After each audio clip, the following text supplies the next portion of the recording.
사도신경을 통하여 신앙을 고백합니다. 전능하사 천지를 만드신 하나님 아버지를 내가 믿사오며 그 외아들 우리 주 예수 그리스도를 믿사오니 이는 성령으로 잉태하사 동정녀 마리아에게 나시고 본디오 빌라도에게 고난을 받으사 십자가에 못 박혀 죽으시고 장사한 지 사흘 만에 죽은 자 가운데서 다시 살아나시며 하늘에 오르사 전능하신 하나님 우편에 앉아 계시다가 저리로서 산자와 죽은 자를 심판하러 오시리라. 성령을 믿사오며 거룩한 공회와 성도가 서로 교통하는 것과 죄를 사하여 주시는 것과 몸이 다시 사는 것과 영원히 사는 것을 믿사옵나이다. 아멘. 거룩하신 하나님, 전능하신 하나님을 믿습니다. 우리의 모든 것을 아시오매 친히 일하시옵기를 간구하고 기도합니다. 주님, 이 시간을 깨워 주님의 품에 안깁니다. 주님의 팔로, 능력의 팔로 안아주시며 주님이 참으로 원하시고 기뻐하시는 일이 우리의 삶과 가정과 일터와 이 땅에서 있어지게 하옵소서. 매일매일 진정으로 하나님을 존귀하게 여기고 하나님이 세우신 사람들을 귀하게 여기는 저희들의 삶이 되어지고, 그래서 하나님께서 옆에 보시고 그래서 하나님께서 귀하게 여기는 우리 개개인의 삶이 되어지게 하옵소서. 가정마다 일터마다 복되게 허락하여 주시옵소서. 2021년 성경을 삼독할 수 있도록 하심을 감사합니다. 그 말씀이 길이 되고 빛이 되는 것을 경험케 하시고 약속의 말씀을 누리게 하옵소서. 성탄을 맞으며 감사의 예물을 드립니다. 하나님 받으시옵소서. 그리스도 예수의 이름이 능력 있게 하옵소서. 손주의 생일을 감사합니다. 귀하게 태어난 생명 귀하게 자라게 허락하여 주시옵소서. 일천번제를 드립니다. 하나님이 받으시옵소서. 동방박사들이 드렸던 황금과 유향과 몰약처럼 우리의 삶의 열매를 드립니다. 주님이 영광받아 주시옵소서. 예수님의 이름으로 축복하여 간절히 기도드리옵나이다. 아멘. 찬송가 112장입니다. 그 맑고 환한 밤중에. 찬송가 112장입니다. 그 맑고 환한 밤중에 그 천사 내려와 그 손에 베파 들고서 다 찬송하기를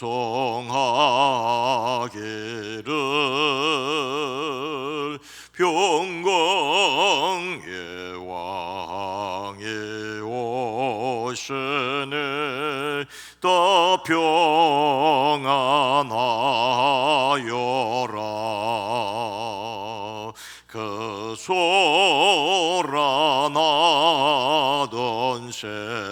세상에 다 고요하도다.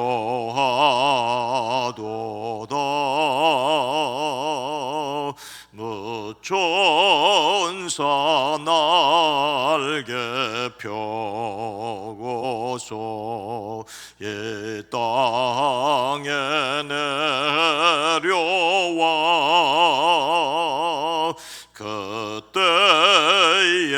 부른 노래가 또다시 들리니 이 슬픔 많은 세상에 큰 위로 넘치고 온 세상 기뻐 뛰놀며 다 찬송하도다.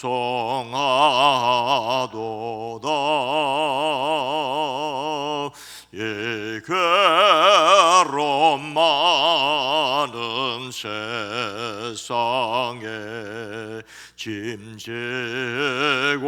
가는 자 그 험상줄 영넘느라 온몸이 고난하나 이죄 악세상 살만 새 소망 가지고 저 천사 기쁜 찬송을 들으며 쉬어라 예선제에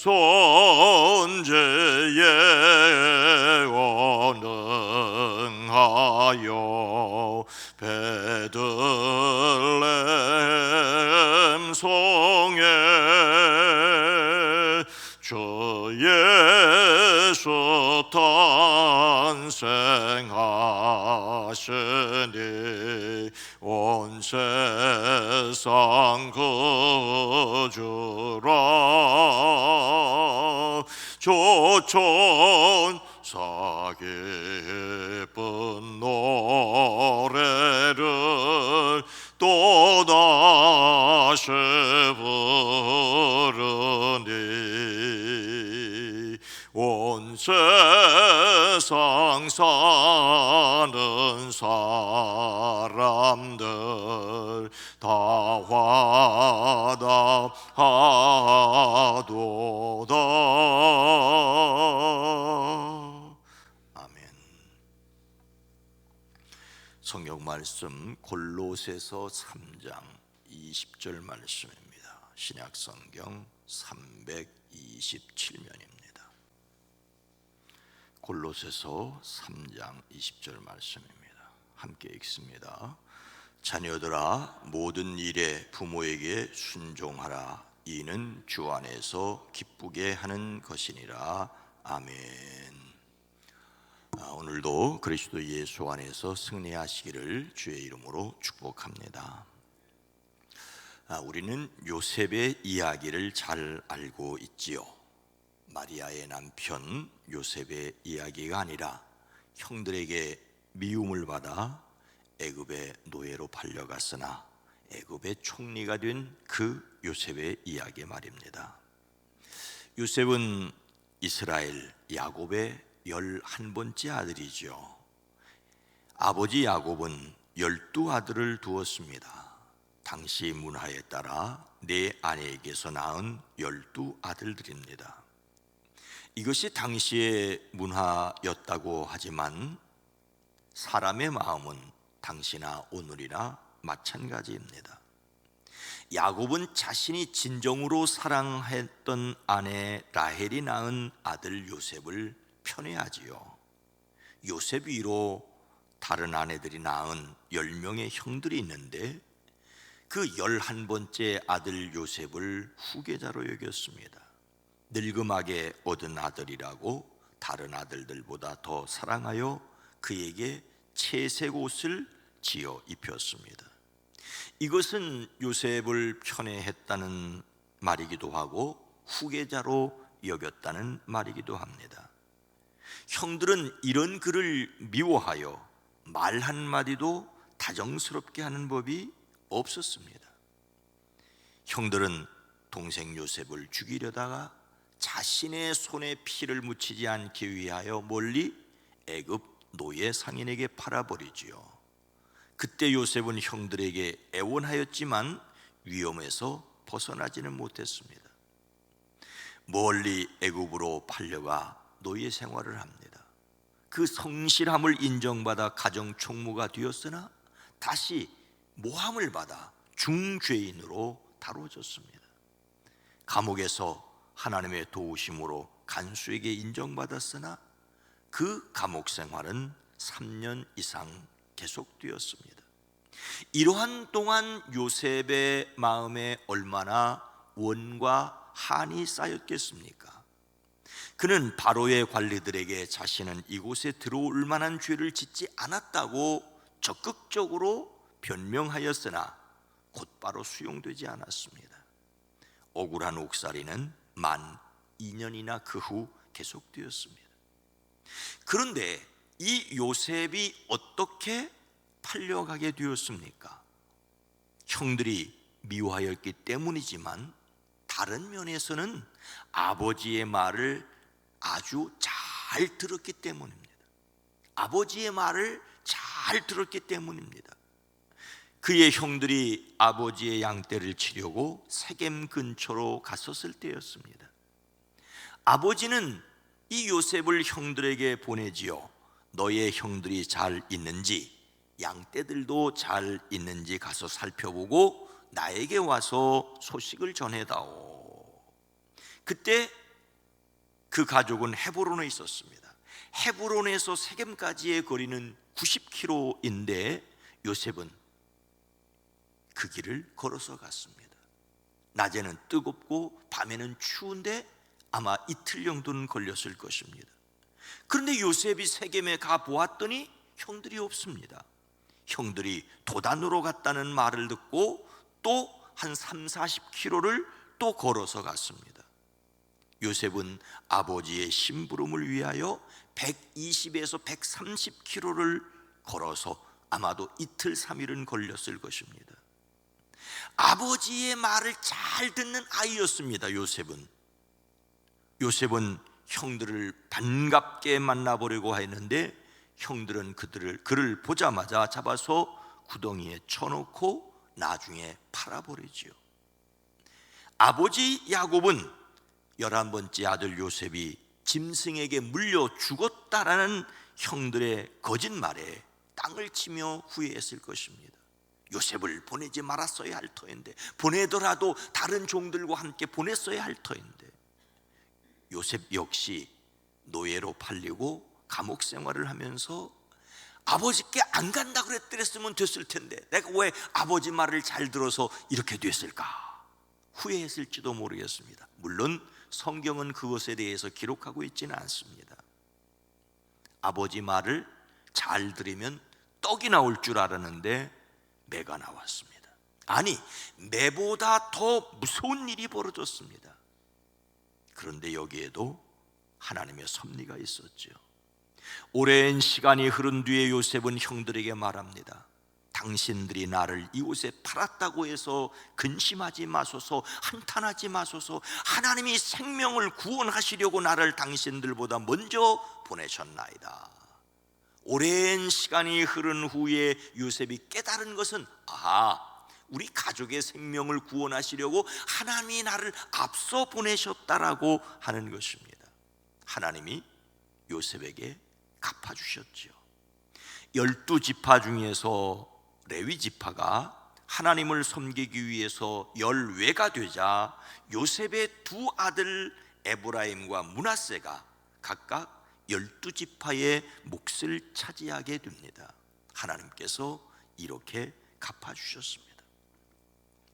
오늘 말씀은 무엇을 말씀하십니까? 자녀들아, 모든 일에 부모에게 순종하라. 자녀가 부모에게 순종하라고 명령하고 있습니다. 자녀된 이 여러분, 모든 일에 부모에게 복종하십시오. 이 말씀 앞서 아내와 남편 사이의 복종과 사랑을 권면한 데 이어 자녀와 부모 사이의 순종과 존중에 대하여 권면합니다. 자녀들이 부모에게 대해 가져야 할 태도가 순종임을 밝힙니다. 여기서 순종하라는 말은 우리가 잘 알고 있듯이 아래에서 듣다, 우리말로 영어로다 이해한다, understand라고 하는 것처럼 understand, 아래에서다. 여기에서는 아래에서 듣다라는 뜻입니다. 즉 철저하게 복종하다는 의미입니다. 헬라어에서는 자주 이 말이 문지기가 문을 두드리는 소리를 듣고 가서 그가 누구인지를 확인하고 문을 열어주는, 영접하는 것을 나타내는 말로 순종하다는 말을 사용합니다. 감옥에서 나온 베드로가 마가 요한의 어머니 집으로 가서 문을 두드릴 때 로데라는 여자아이가 영접하러 나왔다고 했을 때 그 영접이 바로 순종하다는 말입니다. 왜? 문을 두드릴 때 그 소리를 듣고 순종하여 나가는 것이지요. 문 두드리는 사람이 누구이고 왜 문을 두드리는지를 문지기가 알아내듯이 부모의 말씀을 귀 기울여 듣고 순종하는 자세를 가리킵니다. 어제 누구 말씀드렸더니 연세 많은 아버님 모시기 위해서 가서 자기네 방도 문 열어놓고 아버지 방도 문 열어놓고 밤에 잔다고. 이 문을 열어놓는 것, 언제 무슨 기침 소리가 나고 그러면 즉각적으로 반응하려고 하는 것이 바로 순종이지요. 앞서 아내들아 남편에게 복종하라는 이 복종이라는 말이 우리말에서는 순종보다 더 강한 말 같지만 사실은 거꾸로입니다. 복종하라는 말보다 순종하라는 말이 훨씬 더 강도 높은 표현입니다. 가정에서 부모에 대한 순종은 근본적인 권위이신 하나님께 대한 순종과 연결이 되어 있기 때문입니다. 보이지 않는 하나님의 권위의 대행자로서 부모를 인정하고 순종하는 훈련을 하라는 것입니다. 이것은 삶을 다스리는 절대적인 권위에 순종하는 것과 연결되어 있습니다. 그런데 여기에서는, 이 골로새서에는, 다른 데서는 주 안에서 순종하라고 했는데 여기에서는 모든 일에 순종하라고 말하고 있습니다. 어느 한 가지나 몇 가지만 선택적으로 순종하고 복종할 것이 아니라는 말이지요. 그렇다면 죄와 관련된 명령이라면 어떻게 해야 될까요? 예수 믿지 말라는 것이라면 어떻게 해야 할까요? 부모의 명령이 하나님의 권위와 자신의 양심에 위배되는 경우라도 마음대로 부모를 대적할 것이 아니라 순종적인 태도를 유지하라는 것입니다. 그 말은 정중하게 거절해야 할 것을 암시한다고 말하고 있습니다. 이것이 바로 순종의 태도이지요. 왜 이렇게 부모에게 순종해야 한다고 말씀하고 있습니까? 이는 주 안에서 기쁘게 하는 것이라. 이는 주 안에서 기쁘게 하는 것이니라. 이를 하나님이 기뻐하시기 때문입니다라고 말하고 있습니다. 이는 주 안에서 기쁘게 하는 것이라는 말은 한국말로 이 누구를 기쁘게 하는 거야? 라고 말할 수가 있습니다. 그런데 이것은 안에서라는 말이 무엇 속에 있다는 뜻이기도 하지만은 면전에 얼굴 앞에서 어떤 일이 일어나는 것을 가리킬 때도 사용합니다. 주께 기쁨을 일으키기 때문에, 주 앞에서의 기쁨이기 때문에 자녀들이 부모에게 철저하게 순종하는 것을 하나님께서 기뻐하신다라는 것을 강조하는 표현입니다. 그리스도인은 하나님을 기쁘시게 해야 합니다. 우리 자신의 기쁨을 위해서 살지 말고 하나님의 기쁨과 영광을 위해 사는 것이 진정 하나님을 공경하는 것입니다.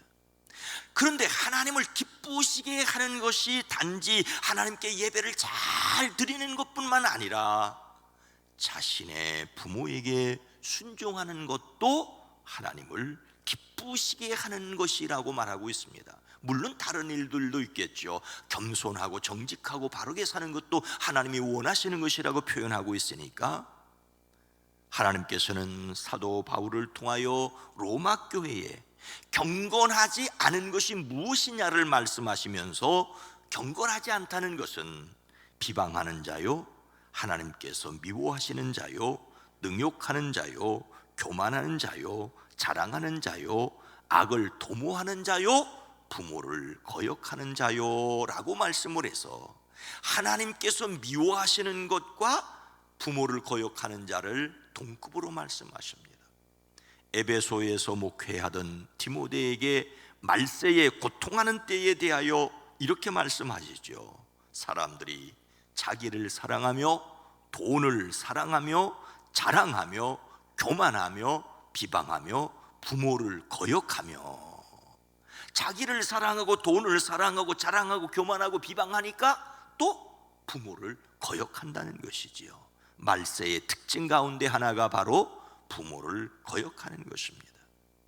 부모를 거역하여 순종하지 않는 것은 오늘날의 특별한 문제가 아니라 인간의 본질적인 죄악이라고 하는 것을 우리는 여기서 발견하게 됩니다. 하나님을 거역하는 사람들이 또한 부모를 거역합니다. 그래서 부모님께 순종함으로써 하나님을 기쁘시게 하는 법을 배우라고 시내산 율법에서도 바울의 사도시대에도 지금도 말씀하고 있습니다.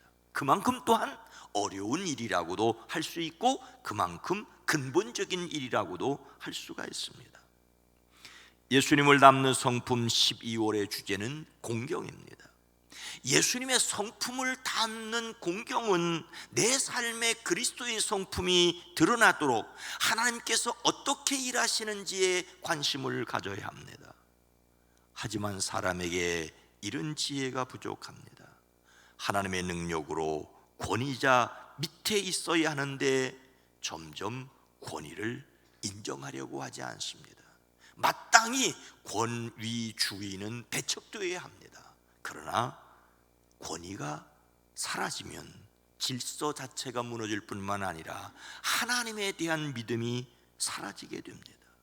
하지만 이 새벽 대부분 부모님이 계시지 않는 분들에게 부모님 순종을 말해야 하거나 또 말해보았자 속상한 이야기를 하고 있는 것은 아닌가 하는 답답함이 제게 있습니다. 자식에게 부모 공경을 가르치기도 쉽지 않은 세상을 살아가고 있습니다. 그 녀석들이 잘하면 잘하는 것이 고마울 뿐입니다. 그래도 기도하셔야 합니다. 우리의 자녀들이 하나님을 기쁘시게 하는 삶을 살도록 부모 공경을 가르쳐야 하는데 쉽지 않지만 그래서 기도하는, 그래서 그들로 하여금 하나님을 예배하게 하는 저와 여러분 모든 가족들이 되어지기를 주의 이름으로 축복합니다. 거룩하신 하나님, 자비로우신 주여, 하나님을 예배하고 공경하는 것이 참으로 쉽지 않은 시대를 살아가고 있는데 이것이 인간의 근본적인 죄의 문제요, 그래서 가정에서 부모를 공경함이 소중한데 이것 또한 역시 이루어지지 않는 것을 보게 됩니다.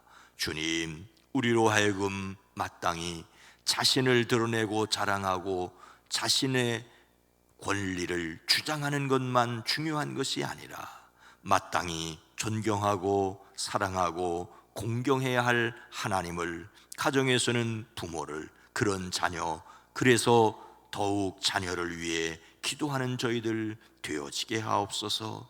다만 하나님 앞에 기도할 뿐입니다. 주여, 우리의 가정들을 주의 영으로 지켜주시옵소서. 우리의 신앙이 전적인 하나님의 은혜로 말미암은 같이 주여, 서로 사랑하는 자녀 손들 마음속에 선한 마음을 허락하여 주시옵소서. 주님, 내일 성탄절 예배를 함께 드립니다. 여러 가지로 불편한 가운데 있지만은 주님, 예수 그리스도의 탄생이 우리 속에 다시 이루어지는 신생의 경험을 하게 허락하여 주시옵소서. 주여, 기도합니다. 이 땅을 치료하여 주시옵소서. 이 땅을 긍휼히 여겨 주시옵소서. 예수님의 이름으로 간절히 축복하여 기도드리옵나이다. 아멘. 단순하게 오늘 말씀을 생각하며 부모님께 순종하게 하옵소서. 우리 교회가 부모 공경을 가르치게 하옵소서. 이 세상의 가정들을 거룩하게 하옵소서. 기도합니다. 주여